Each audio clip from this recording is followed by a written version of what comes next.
We're going to actually talk about a very serious matter today. And the matter is about our federal justice system, which actually is the federal injustice system in this country. And the jury hated me, and there was no evidence produced. They put you in a box, a 70 square foot box, held 23 hours a day. You are guilty until you prove your innocence. Not innocent until proven guilty is rigged. And it's basically corrupt. They freeze your assets. They throw your 7-month-old child on the street.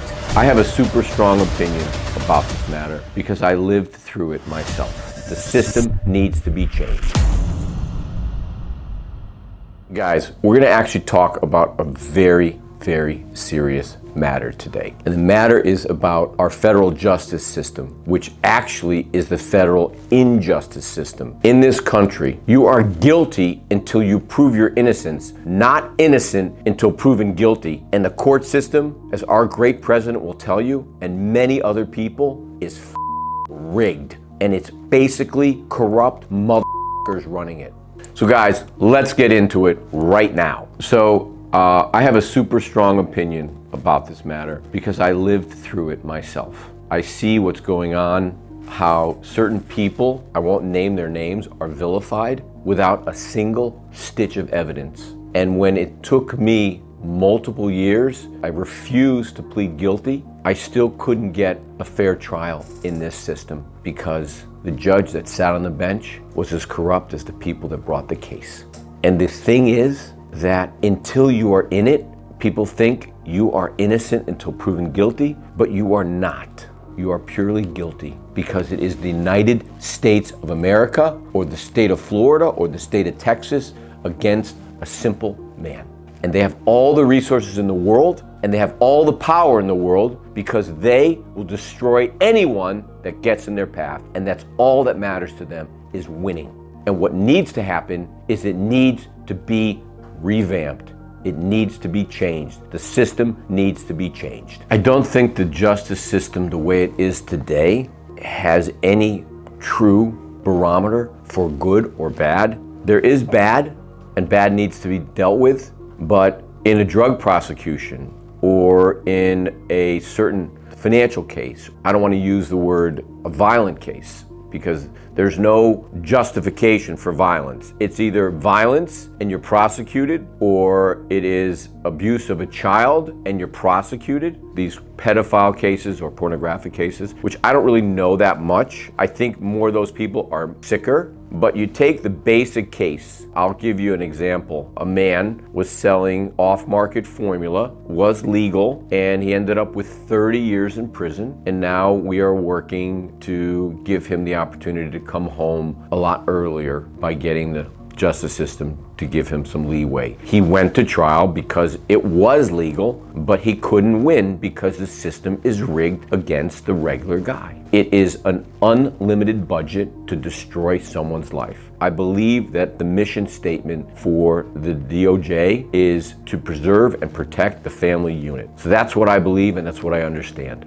Based on what I lived through and based what I heard for testimony, and when my lawyer reached over to me and he said, "You're going home tomorrow," and there was no evidence produced, it was pictures of my cars, my home, plural, and my jet. And I didn't see the relevance of it. The jury hated me. The jury foreman, who was wearing a Met shirt, who got disciplined by the judge because he was collecting his paycheck and his $50 a day. His name was Daniel something. He was dumb as a bag of rocks. When my lawyer reached over and said, "You're going home tomorrow," I went down because you're handcuffed, and I was in the cell with John Gotti Jr., who the guards treated like a prince. I told him of this testimony, and he's like, "Bro, you're going home. We got to celebrate." And he knocked on the door, and he got the guards to give us more turkey sandwiches, because only Gotti ate turkey sandwiches. In the morning when we would dress, we would share ties. He would always wear a pocket square.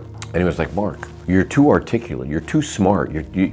How are you involved in this?" I said to him, I don't fucking know. I said, it's all a blur. And what they do to you is they hold you hostage. They put you in a box, a 70 square foot box, For me, I was held 23 hours a day, and I had 1 hour a day for recreation, and it's made by the sheriff to serve me. This is what they systematically do. Once they take you out of society, they try to bifurcate every single person in your life that loves you, and they try to hurt and damage that person. Now, how do they do that? They freeze your assets. They take exclusive possession of your home, of your apartment, of your condominium, of your business assets. They throw your 7-month-old fucking child on the street. That's what you do.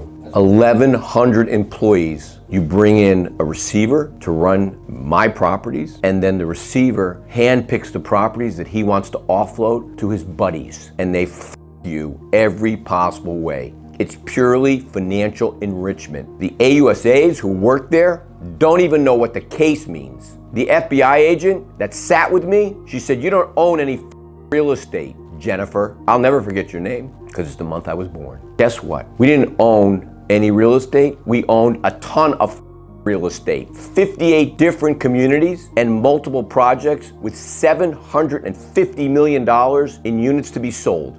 Being built. They are now built today by the people that were in bed with you. So the tidal wave of damage that was done to everybody within my universe was my mother had to rewrite her will.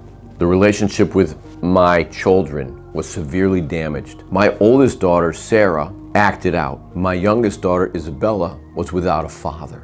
She grew up for a good portion of her life without a father. And Isabella's mother was homeless 15 different times. She had to go from place to place to place. People took advantage of her. This is the American justice system at its best. Now we were planning on a September wedding. I got arrested in March. We had secured the venue, the dress, and for lack of a better reason, Isabella's mother was still on a student visa here. To this day, she is still waiting on her citizenship papers. Now she's remarried and she's working on that. But one of the things I can remember most vividly, like it was yesterday, was when she would come visit me, and she could only come visit me once a month because I was in the special housing unit. When she would come, we would have 1 hour. The correction officers at MDC Brooklyn are always watching you, always on top of you. You can't touch, you can hold your child, but you can't do much. I remember when she came in one time and she was so visibly upset. Her name is, I call her by her name, I'm not gonna say her name. I said, "What's going on?" And she said, "When I was coming in, they put me in a separate room and they accused me of bringing drugs into the jail or the prison, whatever you wanna call it. And they made me take off my daughter, who was 13 months old, her diaper, and inspect my daughter. And if that's not a violation of human rights in this country, then I don't know what a violation is." And one of the guards didn't like men, so you can know what she liked, and she would walk around and actually be aggressive toward the men trying to pick up pretty women. So she was always hovering around my daughter's mother. And I can't forget any of this. I can suppress it, I can put it past me. I can say that I wouldn't change what I went through because it gave me a much better level of empathy, which I had lost in my life because of wealth. Now I'm doing this to speak out so people can know what the real truth is. Now you saw them do this to the President of the United States, and he just kept on going. And for all you guys who don't know, he's the one that let me out of prison. Nobody else. He's the one that believed in me. Well, the people that helped, of course, multiple people. It took a village, not one person. It took somebody to believe that I truly was innocent. And it took a while to prove that. So I sit here today in our TV studio, and I want people to know that God is going to always be looking out for you.